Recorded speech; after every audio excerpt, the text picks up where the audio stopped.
Nosotros en Fórmula Noticias. Mañana, 16 de octubre, será la fecha en la que se le dicte sentencia a Genaro García Luna, quien fuera secretario de Seguridad de Felipe Calderón, quien ha sido encontrado culpable por una corte en los Estados Unidos de tener vínculos con el narcotráfico y, bueno, publica hoy una carta de puño y letra Genaro García Luna en la que pues prácticamente se dice inocente e intenta culpar al gobierno de Andrés Manuel López Obrador de tener vínculos con el crimen organizado, algo que ya había hecho, algo que ya había dicho y algo que no se ha probado y algo sobre lo que autoridades estadounidenses han desestimado al no tener pruebas o elementos probatorios suficientes. César Gutiérrez Priego, especialista en temas de seguridad, colaborador de este espacio. Qué gusto saludarte. ¿Cómo estás, César? Muy bien, mi querido Juan, con el placer de saludarte, como siempre. Oye, pues, ¿cómo ves lo que va a suceder mañana? ¿Qué se espera en la sentencia de Genaro García Luna, quien también en su carta pide una sentencia corta, ¿no? Que no se le castigue con mucho tiempo y, bueno, donde repite lo que ha venido señalando en distintos momentos? Mira, primero tendremos que ver si el juez le autoriza la lectura de esta carta, ¿no? Que ya se hizo pública, obviamente filtrada por algunos abogados, algunos medios de comunicación, y posteriormente conocer obviamente pues, cómo plantea el juez la resolución, que sabemos que mínimo serán 20 años a cadena perpetua. En lo personal creo que la sentencia será de cadena perpetua, porque el antecedente que tenemos del mismo juez por las mismas imputaciones realizadas, pues fue el caso de Joaquín Guzmán Loera, el Chapo Guzmán, y la sentencia fue cadena perpetua. Me parece que veremos lo mismo, nada más que aquí analizaremos si el juez le concederá la oportunidad de leer esa carta, porque muy posiblemente sea el último acto público en el cual nosotros veamos, ¿no?, a Genaro García Luna, si es que no termina convirtiéndose en un testigo protegido.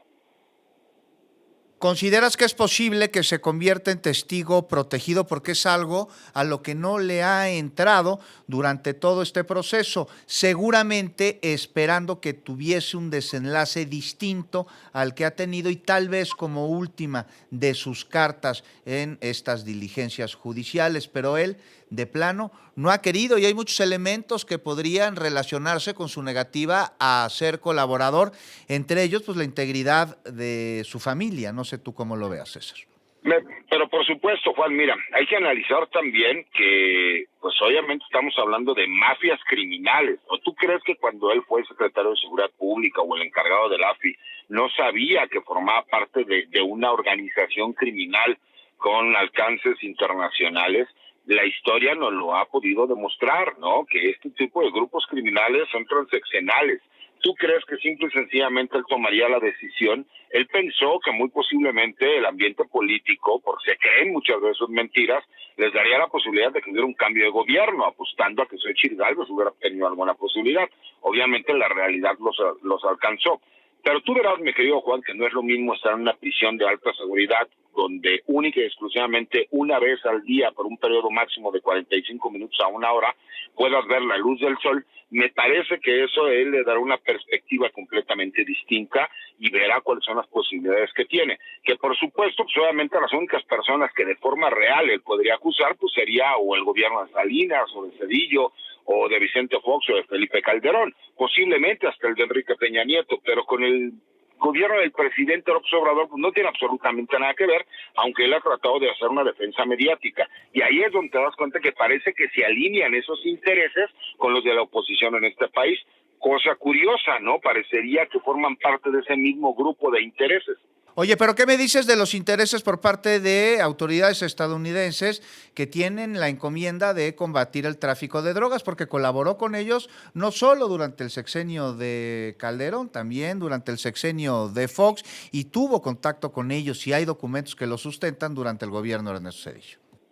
Pero no solo eso, recuerda que tenemos a Roberta Jacobson, que fue embajadora de Estados Unidos en México, donde ella en una entrevista pública dice que Felipe Calderón Hinojosa, expresidente de México, tenía conocimiento de los nexos criminales de Genaro García Luna y que así mismo el gobierno de los Estados Unidos. Entonces eso significa que a él lo utilizaron con un interés personal ¿Para qué? Para controlar o administrar el tráfico de drogas en nuestro país, porque curiosamente te has dado cuenta, Juan, que nunca hemos escuchado de grupos criminales o de narcotraficantes norteamericanos. Parecería que es un negocio de empresa que es administrado por las mismas agencias, ¿no? Y pues obviamente necesitas un administrador en diferentes lugares. En México el administrador muy posiblemente le tocó ser a Genaro García Luna. Pues César Gutiérrez, pero estaremos pendientes de la sentencia el día de mañana. Rápidamente en otro tema, ayer conversamos sobre el caso de Vanessa Valar, presunta operadora del cártel Jalisco Nueva Generación. Se le aplicó el sabadazo, se ordenó su liberación por parte de un juzgado en el estado de Morelos y hablábamos sobre que no conocíamos pues cuál fue el motivo de esta resolución, ya la dieron a conocer. Falta de elementos probatorios por parte de la Fiscalía. Y en este mismo tema que hablamos, bueno, pues el periodista Arturo Ángel te pregunta en redes sociales, después de lo que mencionaste aquí, sobre el dato de cuántas sentencias, tanto condenatorias como absolutorias, que el Poder Judicial ha dictado integrante del cártel Jalisco Nueva Generación, pues se pueden sustentar. Porque, bueno, pues ayer, César, nos dijiste que es una constante este tipo de acciones por parte de jueces. ¿Te gustaría responderle? Sí, por supuesto. Mira, ya tuve la oportunidad de hacerlo vía redes sociales, en donde le dije, mira, pues en primer lugar, recordemos la detención de Abraham Oseguera Cervantes, alias Don Rodo, hermano del Mencho, quien en abril del 2024 fue liberado por un juez federal de nombre Rogelio León Díaz Villarreal. Después le hablé de la detención de Ramón Ángel, el R1 o el Monchi, que fue liberado en el año 2022. También le hablé de la detención y liberación posterior de Antonio Oseguera Cervantes, alias Tony Montana, hermano del Mencho, misma que se realizó en marzo del 2023 y que fue igual por un juez federal, la juez Abigail Campos. Y posteriormente también le hablé de cómo se llevó a cabo la detención de la esposa del Mencho, la señora Rosalinda González, que fue reaprendida en el año 2021 porque se le había concedido un beneficio para que ella firmara cada 15 días y al incumplir fue reaprendida por elementos de la Marina.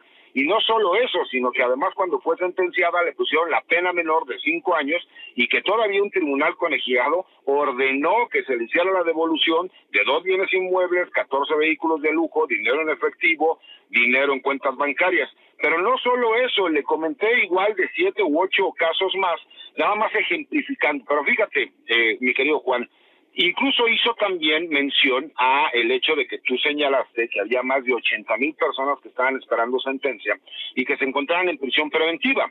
Y obviamente dijeron que eso era culpa por parte de este gobierno. Y hay otro dato que me parece que es muy importante y le puse incluso esos ejemplos. Qué curioso que esa es la justificación que se tiene para decir que si salen en libertad es por culpa de la Fiscalía. Los últimos datos que yo he podido corroborar y que son públicos y que los pueden verificar porque luego quieren que uno les haga la chamba, es que sí se les vincula a proceso con todo y que fueron detenidos con armas de grueso calibre de uso exclusivo del Ejército y de la Armada de México, con granadas y con bazucas, pero se les conceden beneficios para que no se les dicte una prisión preventiva justificada o una prisión preventiva oficiosa. Y esto con el interés de que estas personas puedan estar en libertad y firmar cada 15 días. Obviamente estas personas no se presentan a llevar a cabo el proceso y curiosamente la mayoría de ellos son miembros de algún grupo criminal como el cártel Jalisco Nueva Generación. Pues César Gutiérrez Priego, ahí están los datos solicitados y yo te los agradezco muchísimo como siempre, tus participaciones, tus colaboraciones en este espacio. Al contrario, Juan, un placer estar contigo. Que pases buena tarde.